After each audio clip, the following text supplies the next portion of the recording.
Here are the speakers that I've installed so far. This is a modest amplifier, both in sound quality and in power. It's only barely got enough power to drive the speakers so they can be heard over the roar of the engine. I got it because it can run on 12 volts. It accepts wired input as well as Bluetooth, and it has an output for a subwoofer. I've recently discovered that in addition to being underpowered, this particular one is also on the fritz. I'm using this as an opportunity to go shopping for a more powerful one. The subwoofer I intend to use is an 8-inch one I bought online months ago. From the price point, I know it's not audiophile quality, but it'll do for my purposes. At the time I bought the speaker, I figured it would be cheaper to build an enclosure for it than to buy one. But I was recently in Home Depot pricing out the components, and my views have shifted.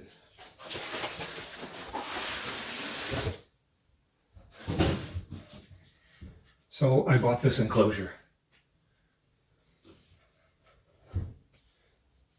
When I tried it on for fit, it makes me think this might have been designed so that the speaker is installed from the other side, but this is all glued together, so that's not possible. It means that the speaker grill purchased separately stands a bit proud of the case, but I expect this is going to be out of sight behind the driver's seat, so I don't really care so much. It's all assembled and looks as good as anything else on the bus is likely to. This is a passive subwoofer. It has no amplifier built in, so it could not accept a low-level line input. It relies on the main amplifier to send a powered signal to it. So this little amplifier by Kinter spent months duct taped to the dashboard of the bus. This thing had some nice features. It would drive not only a pair of satellite speakers, but a subwoofer as well, and it had the power to drive a passive subwoofer.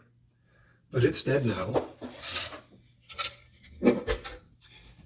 and I've replaced it with this amplifier by AIYIMA, if I'm not mispronouncing it. Now, this has some features to recommend it. Among them, I think 3 times more power than this one, but it has some issues as well. One is that it requires between 24 and 36 DC volts. I put together this cool subwoofer that I want to use with the amplifier. The problem is that it's passive. It doesn't have a built-in amplifier. So I went and bought one of those. So now we've got this plus this.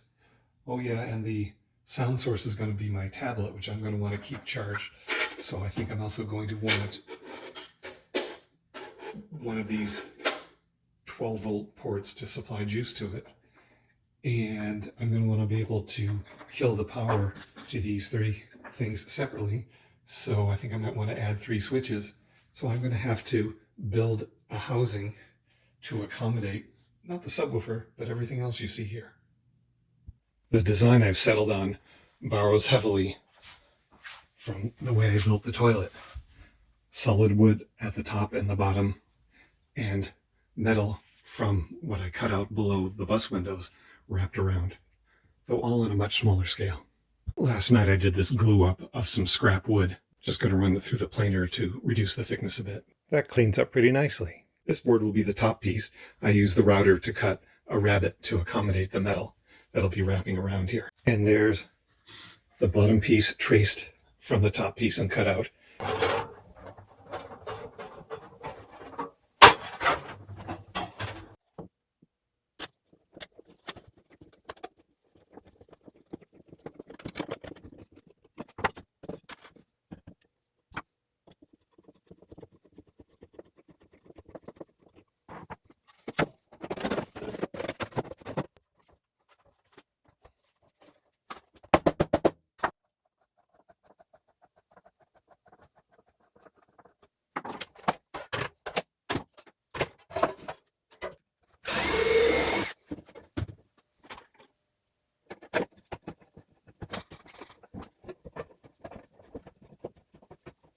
I have to cut a rectangle out of this metal sheeting so the face of the amplifier pokes through.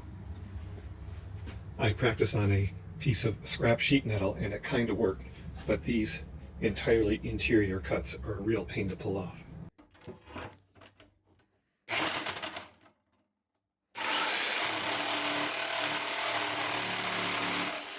Sometimes when clamping is awkward, what you need is a length of railroad track to weight the workpiece down.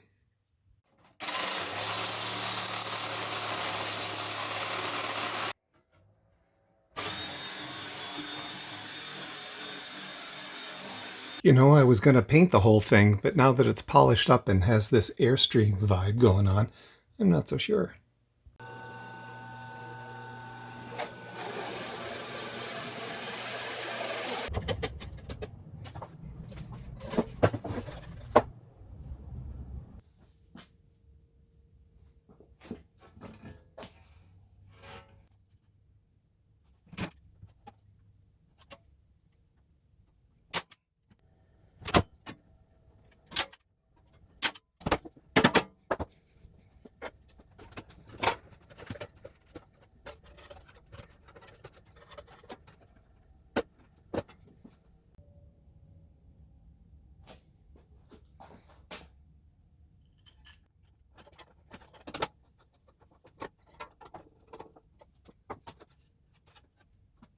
To use the compulsory phrase, that's not going anywhere.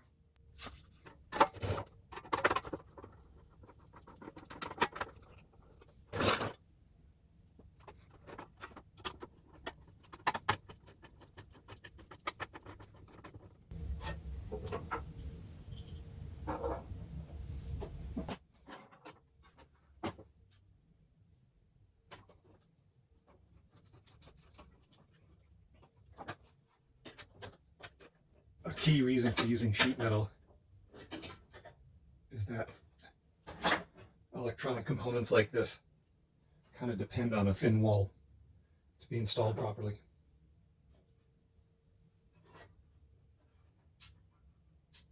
I've installed the voltage converter needed to convert 12 volts to perhaps 30 volts to drive the main amplifier. I've installed the subwoofer amplifier, and I've installed this 12 volt port so I can charge the tablet. I've been soldering everything in place. I have to do a bit of adjusting. This voltage converter needs to be adjusted to put out. I'm going to set it to 30 volts. We'll turn on my 12 volt power supply, set up the voltmeter. Currently putting out just under 28 volts. There's a little set screw here. And when I turn it, see the voltage going up.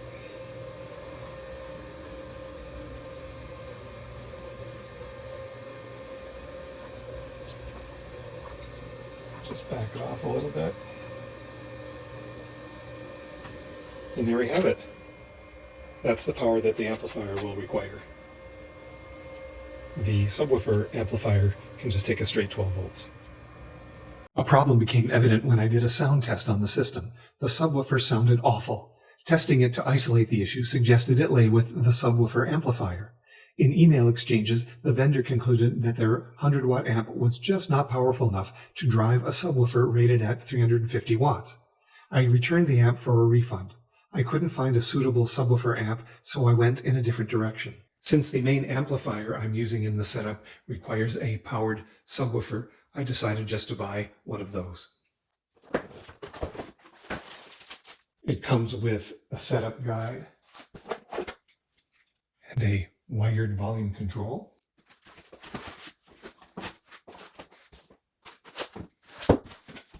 It's quite a substantial unit. Here at this end we have the hookups for the power supply, the line in, and various adjustments. Well, this is messy and cobbled together, but I've got my way too noisy 12 volt power supply driving both the subwoofer and the main amplifier. I've got the main amplifier hooked up to left and right satellite speakers that are the same model as in the bus. And I've got some copyright-free music to test with it.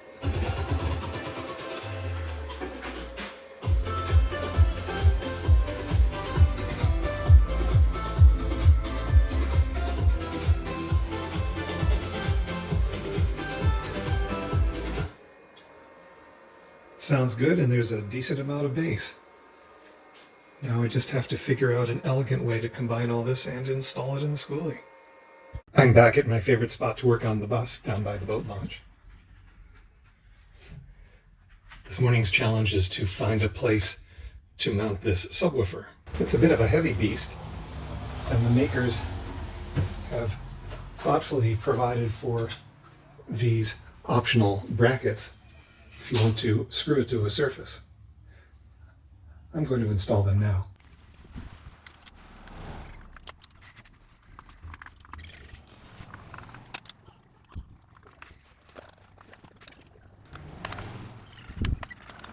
As a consequence of adding these brackets, the total width of the unit is now just under 10.5 inches, like 10 3/8. There are a number of possible places to install it against walls that don't currently exist. Fewer choices of places to install it, or I don't have to wait for months to finish the wall underneath. One is the space in here. The fact that the fire extinguisher is currently there may not be that much of an obstacle.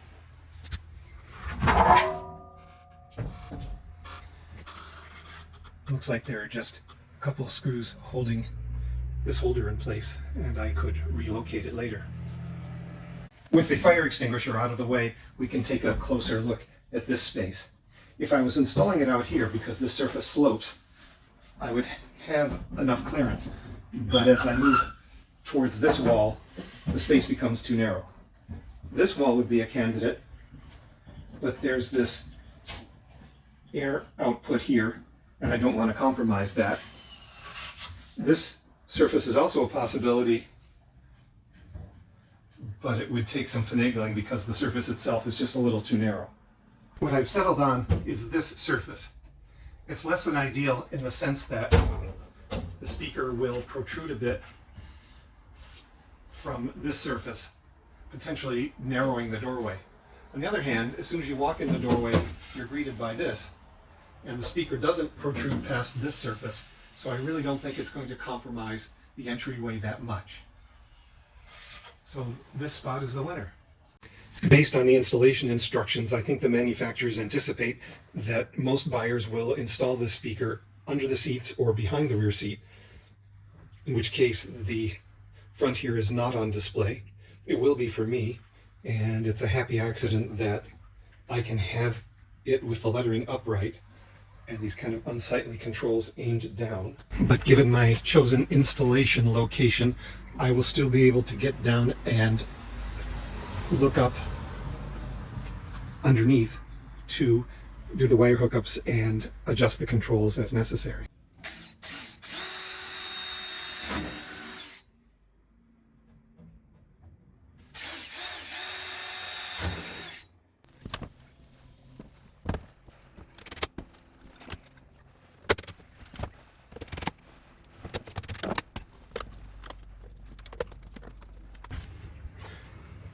I still have to hook it up and find a nice way to dress the cables, but I'm happy with this. The stereo is part of my navigation system. It's what's going to allow me to hear the turn-by-turn instructions from my GPS software, CoPilot GPS. I envision the tablet sitting here and this holder sitting here. At one point, I envisioned this tablet holder being able to pivot on top of the amplifier case. To that end, I've sought to weld this washer here to narrow the hole and perhaps use something like this to tighten it down. You can see how well the welding went. I've abandoned that idea. My current plan is just to drill a couple holes, screw the tablet holder down to the top, and allow the whole unit to pivot to an ideal angle with respect to the driver.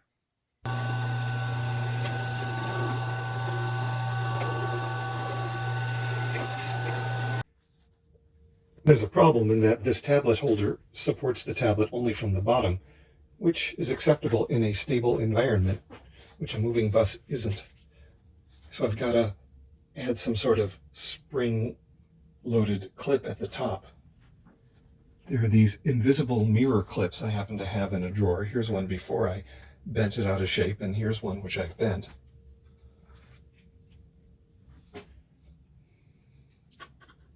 That can rest right there. And if I can figure out how to attach it, a spring from there down to here, that may fit the bill. Here's the clip with a little electrical tape on it to prevent marring, and a hole drilled for the spring here, and I just need to come up with an attachment point.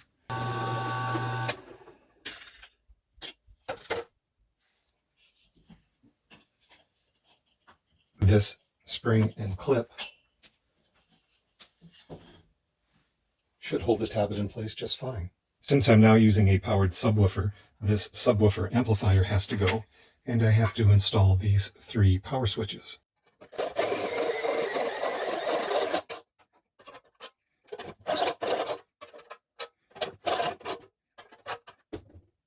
I've moved the 12 volt to 30 volt converter off to one side and wired in the 3 power switches. I've labeled them over here. The reason I'm going to the effort of installing these 3 switches is to make sure there's no parasitic load, no draw that continues to occur even when the system is switched off. For example, this might continue to draw power, and for all I know, the amplifier may draw a bit of power even when the switch is off. These 3 toggle switches will make sure that the draw is taken down to 0.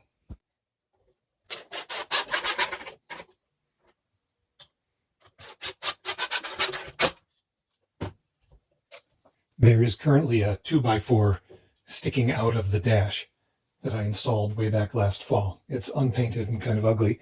I intend to replace it with this one, and my intention is that this whole assembly sit on it and that it be capable of pivoting to be an ideal angle for the driver, or when the day's driving is done, angled out for other people to operate it easily. I'm a big fan of these threaded inserts. They allow you to put a metal thread like a nut into a piece of wood, so a bolt can be inserted into it, and they're good for making something that's removable and also allows it to pivot. The hole you drill for the wooden insert has to be just the right size. Don't remove so much material that the outer threads can't grip. I think this bit ought to do it.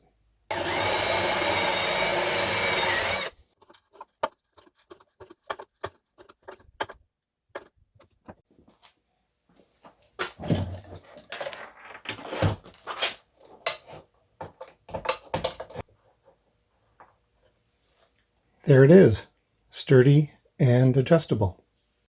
I've been trying to figure out where to locate this volume control for the subwoofer. As a happy accident,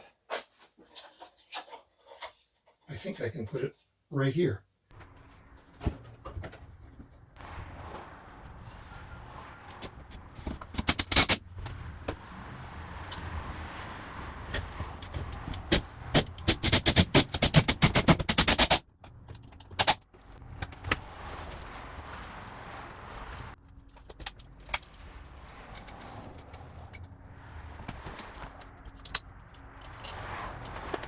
So far, so good. I've hooked up all the cables to the back of the unit. Now I have to get some of them dressed all the way to here in the least ugly way possible. I'm hoping this split sleeving will help with that.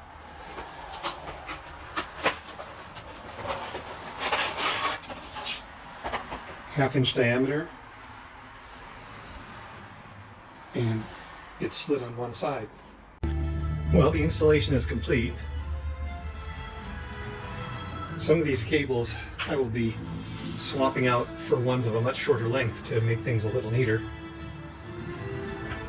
The power supply is still haphazard because ultimately I want this to be driven by the house batteries, and it's currently driven by the starter battery. But that's going to have to wait until a lot of other wiring happens. For now, we're good to go.